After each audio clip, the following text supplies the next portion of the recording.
Bonjour à tous les trois, Catherine, Ivana et Philippe. Vous êtes chacun équipier secteur pour un pays différent.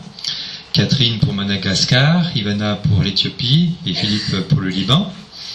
Voilà, donc en tant que membre du Labo Solidaire, comme Fanny et voilà, je vais vous interviewer pour que vous nous expliquiez un petit peu ce que veut dire préparer une mission.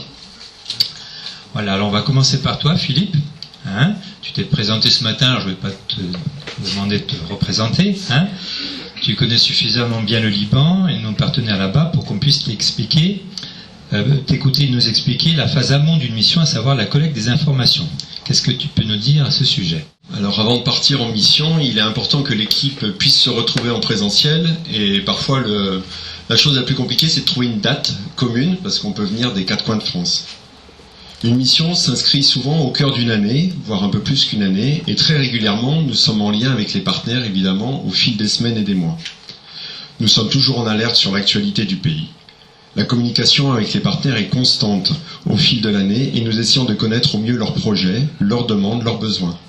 Cette relation apporte à chacun un niveau d'information déjà conséquent pour connaître le pays et pouvoir se préparer à partir. Très bien. Quel genre d'informations collectez-vous au sujet du pays dans lequel les AEM ont un partenaire ou des partenaires ? Alors il y a d'abord des données sur le pays en lui-même. Alors comme je vous le disais tout à l'heure, tout au fil de l'année on se tient au jus de l'actualité et ça nous donne déjà un certain niveau d'information. Nous visitons aussi quelques sites utiles comme celui de l'ambassade de France dans le pays ou quelques sites officiels, UNICEF ou des grosses ONG qui ont l'habitude d'intervenir dans ces pays. Alexandra, une des salariées des Amis des Enfants du Monde, de par sa veille permanente, peut aussi nous apporter une information ou nous alerter sur une information qui nous serait échappée. Il s'agit aussi de connaître quelques chiffres clés, le salaire de base, les risques du moment, le taux de chômage, la situation politique. Ensuite, quand on part dans un pays, il faut aussi avoir quelques informations sur le séjour possible. Faut-il un visa ? Quels vaccins sont nécessaires ? Quels documents administratifs aussi faut-il avoir avant de partir ?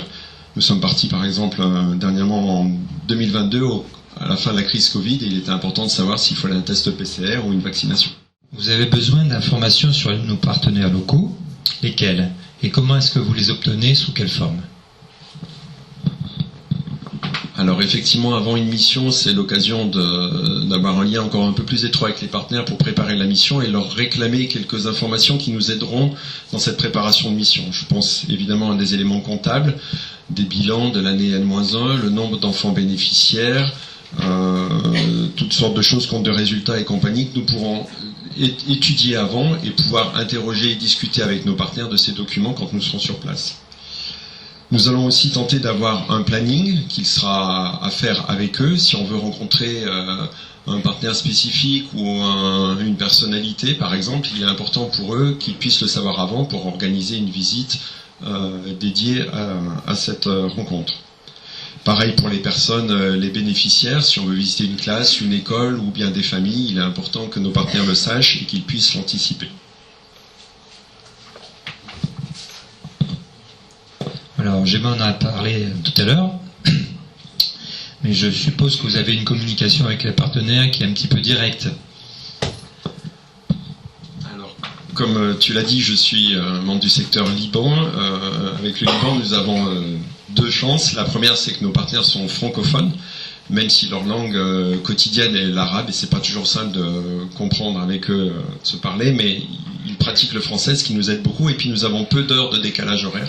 Ce qui fait que quand nous sommes en réunion, on peut communiquer avec eux quasi en live et avoir parfois des réponses au cours même de notre réunion. Ce qui est très pratique, mais j'imagine que ce n'est pas le cas pour tous les secteurs. De la part des Amis des Enfants du Monde, quelles sont les directives et les contraintes rédactionnelles que vous avez avant de partir ? Quand on part en mission pour les Amis des Enfants du Monde, il nous est indispensable d'avoir une lettre de mission et un ordre de mission. Je crois qu'on en parlera un petit peu plus tard. Qui sont signés par Michel Abelli, le vice-président Solidarité Internationale. Il faut aussi bien être en lien avec le secteur communication et les désirata de ce secteur, car nous devons à chaque fois ramener des vidéos, des photos, des interviews, des témoignages, et il s'agit d'avoir les bonnes informations pour ne pas être à sec lors de la prochaine réunion communication. Et que faites-vous de ces données? Est-ce que vous en prenez simplement connaissance pour mieux comprendre le contexte? Ou est-ce que vous en discutez entre vous et que vous adaptez votre mission en conséquence? Je crois que la réponse est dans ta question. Évidemment que c'est une information pour nous et enrichir notre culture personnelle du pays, mais c'est aussi effectivement en discuter, mettre en avant les points de fragilité potentiels de nos partenaires et du pays que nous allons visiter, afin de préparer la mission et d'être le plus pertinent possible. Merci beaucoup Philippe. Voilà, donc nous passons maintenant à Ivana, qui est récemment partie en Éthiopie. Est-ce que tu pourrais rapidement te présenter, Ivana? Bonjour à tout le monde. Je fais partie de l'association depuis, je pense maintenant, 3 ans. Arrivée suite à la recherche comme sur Internet, comme c'était tout à l'heure évoqué comme un des moyens comment nos adhérents trouvent l'association. Je cherchais une association qui correspondait à mes valeurs, les Amis des Enfants du Monde. Et ensuite, j'ai soumis ma candidature pour faire partie de Solidarité Internationale, sans préférence pour le secteur. Il y avait besoin de secteur Éthiopie, donc voilà, j'y suis. Et je suis partie une fois en mission pour l'instant, et c'était en Éthiopie en 2022. Merci. Merci. Alors pour commencer, Ivana, est-ce que tu pourrais nous dire comment tu perçois la nécessité des missions? Parce que finalement, pourquoi est-ce qu'on part en mission? Je dois admettre que j'ai eu mes doutes avant de rejoindre l'association. J'ai eu mes doutes sur l'utilité de physiquement partir en mission. Je me disais qu'en l'ère numérique où on a Visio, Skype, mail, WhatsApp, est-ce qu'on a vraiment besoin? Très vite, je me suis rendu compte qu'en fait, il y a une limite à la communication qu'on peut avoir avec Internet et surtout la difficulté d'établir un lien de confiance sans avoir serré la main, sans avoir regardé dans les yeux de nos partenaires. Et une fois sur place, une fois avoir établi ce lien, c'est pas du tout la même communication, même avec en visio ou par mail. C'est pas du tout les mêmes réponses, c'est pas du tout la même réactivité. Je pense aussi l'important c'est partir en mission et rencontrer les partenaires, c'est d'avoir la facilité de parler d'eux auprès de nos donateurs. On n'a pas du tout le même engagement une fois qu'on était sur place. Et d'autant plus, je pense que c'est un moyen de forger les volontaires fidèles pour l'association, de partir en mission et pouvoir vraiment partager ces moments forts qu'on vit là-bas. Partez, mais vous êtes en mission dans le pays, mais vous avez des objectifs. Alors, lesquels en général? Avant de partir en mission, pendant la préparation de mission, bien sûr, on définit beaucoup d'objectifs. Ça dépend souvent des besoins de secteur. Mais si je devais citer quelques-uns, ce sera surtout d'apprécier la capacité de développement de nos partenaires. Bien sûr, de valider les fonds qui sont utilisés correctement. Renouer les liens. C'est ce fameux moment de serrer la main et regarder dans les yeux de nos partenaires. Rappeler les exigences de nos donateurs, d'expliquer le fonctionnement de l'AEM et bien sûr recueillir l'information sur le pays, parce qu'en préparant la mission, on fait nos recherches sur l'ambassade et tout, et sur place, il faut qu'on valide cette information pour qu'on soit sûr que ce qu'on pense savoir correspond à la réalité. Voilà, et finalement, on a comme objectif de recueillir les témoignages pour nos supports de communication. Pourquoi est-ce que c'est intéressant de préparer justement les rencontres de la mission? Comme c'était déjà évoqué, on ne peut pas toujours spontanément avoir cette démonstration concrète à quoi sont alloués les fonds des Amis des Enfants du Monde. Et c'est d'autant plus important de informer nos partenaires pour qu'ils puissent organiser ces rencontres avec la famille, avec les enfants. Et juste pour citer un exemple, on était très contents de recueillir un témoignage d'un jeune qui était bénéficiaire d'un programme soutenu par les Amis des Enfants du Monde pour ses études et qui, suite à ça, est devenu un manager de service de ville de Kémissé en sport et jeunesse. Voilà, c'est ce type de témoignage qu'on cherche et qu'on prépare à recueillir sur place. Merci. Alors, quand vous partez, vous avez aussi un peu une phase de prospection des nouveaux projets potentiels. Comment est-ce que vous préparez cette approche ? C'est vrai qu'avant de partir en mission, on fait le repérage. Ça peut être par recherche sur Internet, on contacte l'ambassade parce que souvent on a déjà un lien établi avec l'ambassade ou par nos réseaux personnels. Et puis, le but n'étant pas toujours d'évaluer un nouveau projet ou repérer un nouveau projet, mais aussi de construire un réseau sur place, un réseau de partenaires sur qui on peut s'appuyer si on a un besoin, un doute ou qu'on peut vérifier ou valider une information. Merci beaucoup Ivana. Donc maintenant on va passer à Catherine. Est-ce que tu pourrais te présenter rapidement, Catherine ? Alors moi je suis aux AEM depuis une quarantaine d'années et comme les valeurs des Amis des Enfants du Monde me plaisent toujours, me correspondent toujours, eh bien j'y suis toujours et dans le secteur Madagascar depuis 7 ans.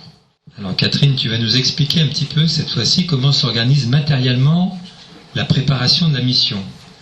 Comment est-ce que, par exemple, vous organisez le planning de vos visites, de vos rencontres et tout le reste ? Alors 4-5 mois avant la mission, nous contactons nos partenaires pour voir si les dates leur conviennent.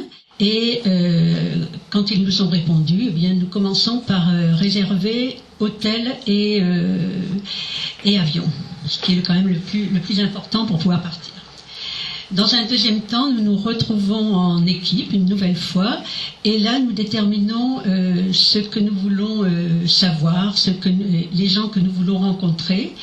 Nous en faisons part à nos partenaires et en fonction de leurs réponses et donc de leur disponibilité, nous établissons un pré-planning, on va dire.